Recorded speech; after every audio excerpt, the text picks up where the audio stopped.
இயேசுவின் பெயரால் செய்வேன். Price the Lord. எதை சொன்னாலும் எதை செய்தாலும் அதை ஆண்டவர் இயேசுவின் பெயரால் செய்து அவர் வழியாக தந்தையாம் கடவுளிடம் நன்றி செலுத்துங்கள் என்று புனித பவுல் கொலேசியருக்கு எழுதிய திருமுகம் 3:17 சொல்வதை நாம் பார்க்கின்றோம். ஆம், இதை தன் வாழ்வில் செய்து காட்டியவர் புனித பவுல். அதனால்தான் அவர் சொல்கிறார், தன்னை பின்பற்றுகிறவர்களுக்கும் இயேசு கிறிஸ்துவை பின்பற்றுகிறவர்களுக்கும் அவர் சொல்லக்கூடிய அறிவுரை, நீங்கள் எதை செய்தாலும் அதை ஆண்டவருடைய பெயரினால் செய்யுங்கள், அவருக்கு நன்றி கூறுங்கள் என்று. ஆம், அநேக இடங்களில் நாம் விவிலியத்தில் இதை காண்கின்றோம். குறிப்பாக பிலிப்பியர் 4:6 கூட அவர் இவ்வாறு சொல்கின்றார். அன்பானவர்களே, நம்மை நாமே சோதித்து பார்ப்போம். எத்தனை வார்த்தைகள் காலை எழுந்தது முதல் இரவு படுக்க போகும் வரை பேசுகின்றோம், எத்தனை செயல்களை நாம் செய்கின்றோம். ஆனால் புனித பவுல் கூறியது மாதிரி ஒவ்வொரு வார்த்தைக்கு முன்பாகவும் ஒவ்வொரு செயல்கள் செய்யும் பொழுதும் நாம் ஆண்டவருடைய பெயரினால் அதை செய்கிறோமா என்று பார்த்தோம் என்றால் இல்லை என்ற வார்த்தை தான் நம் அநேகரிடம் இருந்து வரும். நம்மில் அநேகர் ஆண்டவருடைய பெயரினால் ஆலோசனை கர்த்தர் என்ற அவருடைய பெயரை வைத்து ஏசாயா 9:6 நாம் ஆலோசனை கேட்கின்றோம். பக்தியுள்ள கிறிஸ்தவர்களாகிய நாம் கேட்கின்றோம். எப்பொழுது கேட்கின்றோம்? மிக முக்கியமான காரியங்களை நாம் எடுக்கும் பொழுது பக்தியுள்ள கிறிஸ்தவர்கள் இப்படிப்பட்ட காரியத்தை செய்கிறார்கள். ஆனால் அநேகர் மிக முக்கியமான காரியங்களாக ஆனாலும் சரி, வேறு ஏதாவது சாதாரண காரியமாக இருந்தாலும் கூட பிற மத தெய்வத்தினுடைய பிரதிநிதிகளாகிய ஜோசியக்காரர்களிடம் போய் நான் இதை செய்யலாமா என்று கேட்பதை நாம் பார்க்கின்றோம். எவ்வளவு வேதனைக்குரிய விஷயம் அன்பானவர்களே.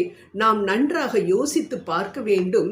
இதை செய்பவர்கள் பிற மதத்தினர் மட்டும் அல்ல, மாறாக நாம் கிறிஸ்தவர்கள், கிறிஸ்துவின் பெயரை கொண்டிருக்கக்கூடிய கிறிஸ்தவர்கள் ஜோசியக்காரர்களிடெல்லாம் போய் கேட்கும் பொழுது அவர்கள் மறந்து விடுகின்றார்களே. மிக முக்கியமான கட்டளை, 10 கட்டளைகளில் மிக முக்கியமான முதலாவது கட்டளை, என்னை அன்றி உனக்கு வேறே தெய்வம் இருக்க வேண்டாம் என்று. அப்படி என்றால் என்ன அர்த்தம்? ஆண்டவரிடம்தான் நாம் எதையும் கேட்க வேண்டும், ஆண்டவரின் பெயரினால் தான் நாம் எதையும் கேட்க வேண்டும். அதை விடுத்துவிட்டு நாம் பிற மதத்தினரிடம் போய் நாம் கேட்பது எவ்வளவு வேதனைக்குரிய விஷயம். ஆண்டவர், அன்பானவர்களை, நன்றாக யோசித்து பார்ப்போம். உடனே ஆண்டவர் இதற்கு தண்டனை கொடுப்பதே கிடையாது. ஏனென்றால் அவர் நல்ல கல்வனை போல, மகனே, ஒரு நாள் நீ திரும்பி என்னிடம் வரமாட்டாயா என்று எதிர்பார்த்து கொண்டிருக்கின்றார் அன்பார்ந்த ஆண்டவர்.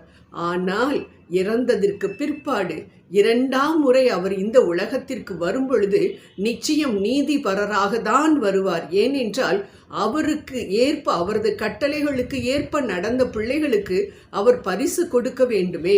அப்படி இல்லை என்றால் அவர் அநீதியானவர் என்று அர்த்தமாய்விடுமே.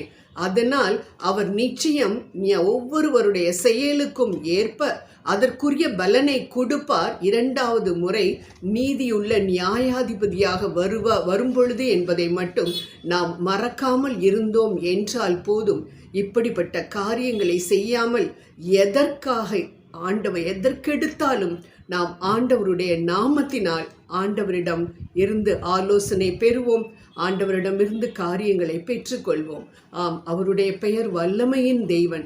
அப்படிப்பட்ட பெயரை வைத்து நாம் கூப்பிடும் பொழுது நிச்சயம் பிசாசுகள் நடுங்கும் என்று நாம் மார்க் 3:11 வாசிக்கின்றோம். வியாதியஸ்தர்கள் குணமடைவார்கள் என்று திருத்தூதர் பணிகள், அப்போஸ்தலர் நடபடிகள் 3வது அதிகாரம் 6வது வசனத்தில் நாம் பார்க்கின்றோம். அன்பானவர்களை, எல்லாவற்றையும் விட நம் அன்பர் இயேசுவே சொல்லி இருக்கின்றார். மார்க் 16:17 விசுவசிப்பவர்கள், அதாவது என்னை நம்புபவர்கள் பிசாசுகளை துரத்துவார்கள், என் நாமத்தினாலே பிசாசுகளை துரத்துவார்கள், வியாதியஸ்தர்கள் மேல் கைகளை வைப்பார்கள், அவர்கள் குணம் பெறுவார்கள். சர்ப்பத்தை எடுப்பார்கள், சாவுக்கு ஏதுவானவற்றை எதை குடித்தாலும் அது அவர்களை தீங்கு செய்யாது. அதே போல அவர்கள் எல்லா காரியங்களிலும் வெற்றி பெறுவார்கள் என்றுதான் நாம் பார்க்கின்றோம். அன்பானவர்களே, இப்படிப்பட்ட ஆண்டவருடைய பெயரை நாம் வைத்துக்கொண்டு நாம் ஏன் கஷ்டப்பட வேண்டும்? அதனால் ஆண்டவருடைய பெயரை சொல்லுவோம், நாம் நிச்சயம் ஜெயம் எடுப்போம் என்பதில் சந்தேகமே இல்லை. இப்பொழுது கூட நாம் ஜெபம் செய்வோம்.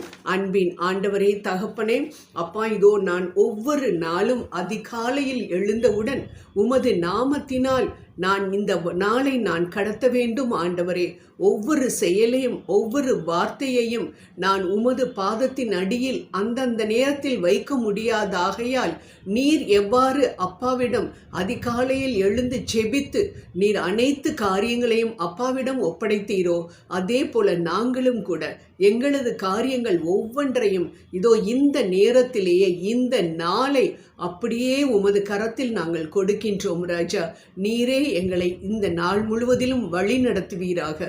உமக்கு பிடித்தமுள்ள பிள்ளைகளாக நாங்கள் வாழ எங்களுக்கு கிருபை புரிய வேண்டும் என்று உம்மை கெஞ்சி மன்றாடுகின்றோம். ஆமேன், ஆமேன், ஆமேன். Praise the Lord.